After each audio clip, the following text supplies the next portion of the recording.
Welcome to my channel. Today I took you on a journey to one of the most beautiful cities in Poland, Wrocław. I am excited to share with you my adventures from this amazing trip. Here we go. I started this adventure early in the morning when I boarded the train to Wrocław. It is worth adding that Wrocław is well connected both with other cities in Poland and with major European cities. See on the map how to get there from main Polish and nearby European cities. Now that we have the introduction sorted out, we can start our adventure in Wrocław. Ready?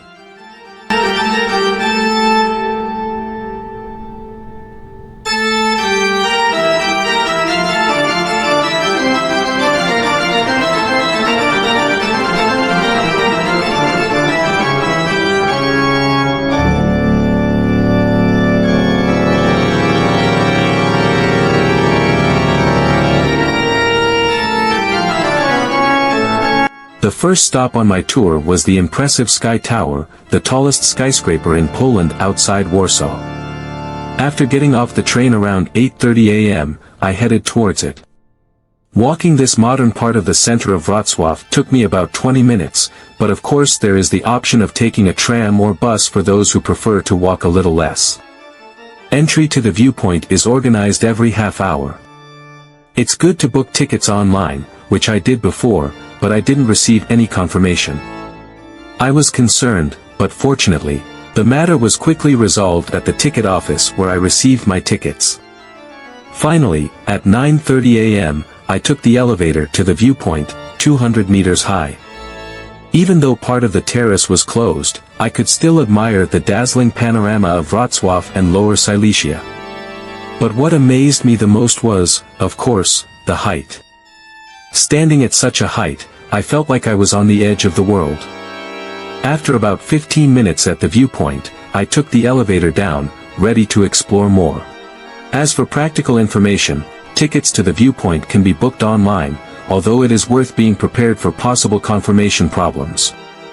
Ticket prices as of May 2024 are PLN 49 for normal and PLN 35 for reduced fares, respectively. And now we move on to the next attractions. After leaving the Sky Tower, I went to one of the most beautiful places in Wrocław, the Market Square. It took me about half an hour to walk from the Sky Tower to it, but it was a really nice walk, full of modern architecture and the charm of the city. At the Market Square, I simply walked around it, admiring the beautiful tenement houses, the historic Gothic town hall, one of the most characteristic in Poland, and of course the atmosphere of this place.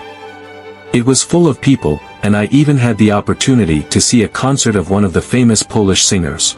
I had the impression that the Market Square and the old town in general reminded me a bit of those in Poznan. But of course, each city has its own unique charm and atmosphere.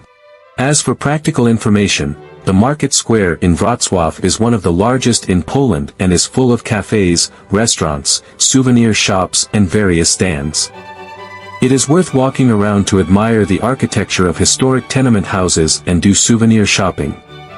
The Market Square is also a place of frequent cultural events, such as concerts and festivals, which give it additional charm. And we move on.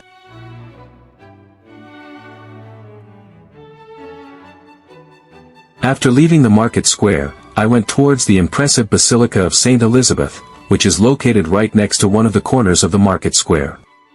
Its high tower is visible from afar and is truly impressive. If we go to it from the Market Square, we are greeted by one of the most famous tenement houses in Wrocław, Jazz I Malgosia. I started the tour by entering the tower, which is accessed by a separate spiral staircase. The hike to the top of over 300 steps can be a bit strenuous, especially since there are shared stairs for those going up and down, but the views from the 75-meter-high terrace at the top are worth it. From it you can admire a perfect view of the old town and the entire Wrocław. After descending, I went inside the basilica, which can be visited for free. The interior delights with its Gothic architecture and Baroque organs, reconstructed in 2022. You can also see their memorabilia in memory of Poles murdered by the Nazi or communist regime. As for practical information, entrance to the tower is paid and currently costs PLN 15 for a regular ticket and PLN 10 for a reduced ticket. You need to be prepared for a difficult hike to the top, especially because of the shared stairs for going up and down. Visiting the interior of the basilica is free and the donation is voluntary. Let's move on to the next sacred and scenic attraction.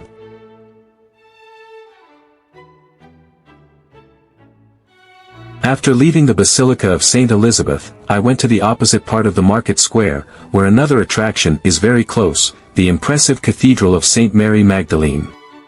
View of two towers and a suspended bridge between them, the so-called Bridge of Witches, caught my attention from the basilica. At first, I decided to go to this particular Witches' Bridge.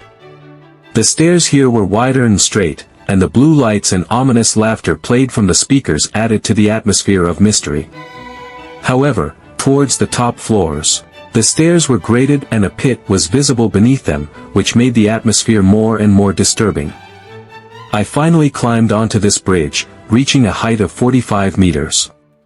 Although the view was truly beautiful, the crowd of people made it difficult to move, which forced me to withdraw from the bridge after a few minutes. Then I visited the interior of the cathedral, which, although impressive with its Gothic details, seemed, in my opinion, modest and empty. Nevertheless, it is one of the must-see attractions in Wrocław, especially for those who are looking for excitement. But for a quiet admiration of the view, I recommend other Wrocław towers. As for practical information, the entry price to the Witches' Bridge is currently PLN 8 for normal and PLN 5 for reduced prices. However, it is better to expect a lot of crowds both at the tower, in the queue to enter, and on the bridge itself. Meanwhile, we move on.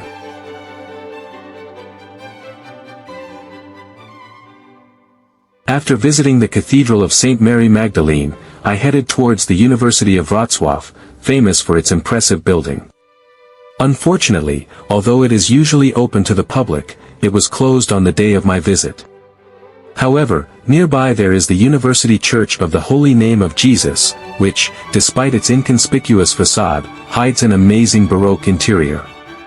In my opinion, this is the most beautiful interior in Wrocław and one of the most beautiful in Poland. Filled with splendor and wealth, this interior really amazed me and surprised me the most during the entire trip. Interestingly, entry to this church is free, with the option of making a voluntary donation. I hope that it will quickly become a must-see for visitors to Wrocław. There is not much practical information, it is simply that this church is an often overlooked and unknown attraction of Wrocław, a hidden gem that I definitely recommend visiting. And now we are leaving the old town for an even oldest part of the city.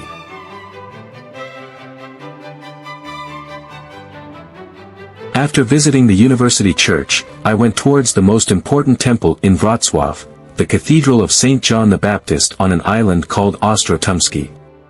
I walked along the boulevards over the Oder, passing the famous Tumski Bridge, until I reached Ostrotumski. Two important temples stand out here, the Church of St. Cross, which unfortunately was closed, and the Cathedral of St. John the Baptist, where I was heading. I visited the Gothic interior of the cathedral, admiring its beauty, which was reminiscent of those I had previously seen in other churches in Wrocław. I happened to come across a presentation of the three-layered main altar, the most valuable monument of the temple, which was an extraordinary opportunity. After the presentation, I went to the observation tower, where I admired the impressive view of the city from the observation deck at a height of 60 meters. The view from the tower is beautiful, especially of the city, although a little less impressive of the old town. However, thanks to the elevator, I did not feel as tired as when climbing other towers. As for practical information, tickets to the observation tower currently cost PLN 25 regular and PLN 20 reduced. Admission to the church itself is free, excluding voluntary donations. The view from the tower is beautiful, but it is directed more towards the city itself than towards the old town. Thanks to the elevator, it is an ideal option for those who want to avoid the effort. Meanwhile, we are leaving the older part of Wrocław to the modern one. After a short rest in the old town, I decided to visit Hydropolis, a museum devoted to the fascinating topic of water. The walk from Piasek Island, where the Church of the Blessed Virgin Mary is located, to Hydropolis took me about half an hour. Hydropolis is a multimedia water museum that certainly attracts the attention of many people with its unusual subject matter. The dedicated exhibitions are certainly fascinating for people who are interested in the subject, but I am not one of them, so I was not very familiar with it. One of the most fascinating attractions was a steam bonfire that seemed to be burning, creating the illusion of fire. This phenomenon attracted attention and even made it possible to put one's hands into the fire. Even though I am not passionate about water, Hydropolis provided me with some interesting experiences. It is worth a visit if you have plenty of time to explore. However, if you have limited time in Wrocław, I recommend focusing on other attractions. I don't want to extend it, so I'll just give you the price, which is PLN 38 for a regular ticket and PLN 29 for a reduced ticket. And we're going back to the old town.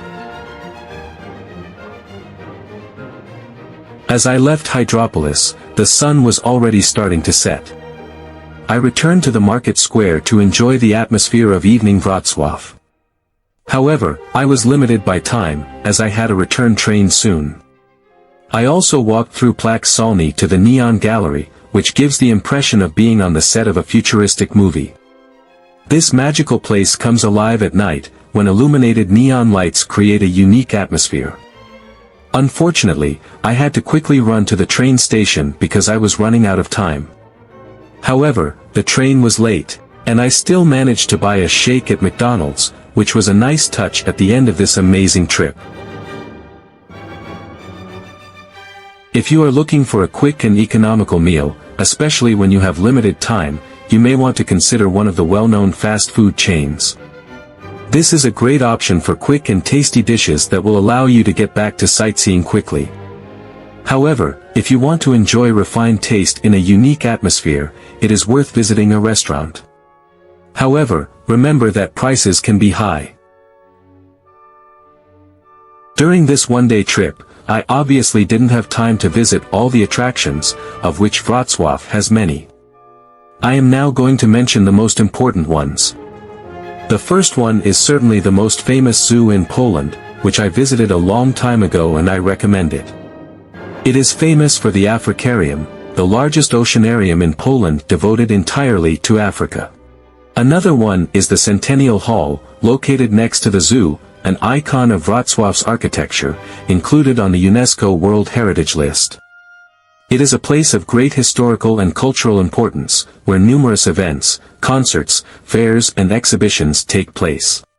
We move on to the Wrocław's Panorama, a monumental, circular painting presenting the Polish-Russian Battle of Wrocław in 1794.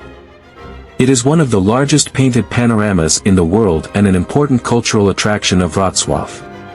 I also heard positive opinions about the Pan Tadeusz Museum located on the Market Square, which is dedicated to the Polish national bard and his most famous work. Also famous is the Grunwaldzki Bridge, one of the most characteristic works of engineering in Wrocław. It is a suspension bridge that crosses the Oder River and offers beautiful views of the city. It is also an important element of Wrocław's urban landscape. Other lesser-known attractions include Skrzydniki Park, the Japanese Garden and the National Museum. I must also mention the symbol of Wrocław, which are the dwarves. Their numerous figurines can be found in various corners of the city.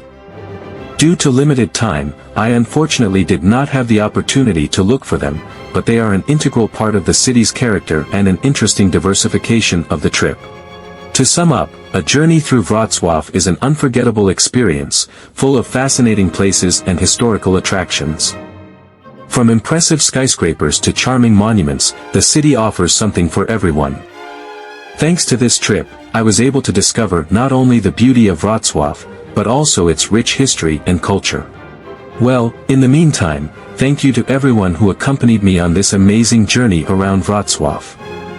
I hope this episode was as interesting and inspiring for you as it was for me. Don't forget to like and share this video and subscribe to the channel to stay up to date with our next travel adventures. Currently, I am considering cities such as Berlin, Makarska, Silesian Katowice and Gliwice, Krakow, Częstochowa and Opole. See you in the next exploration.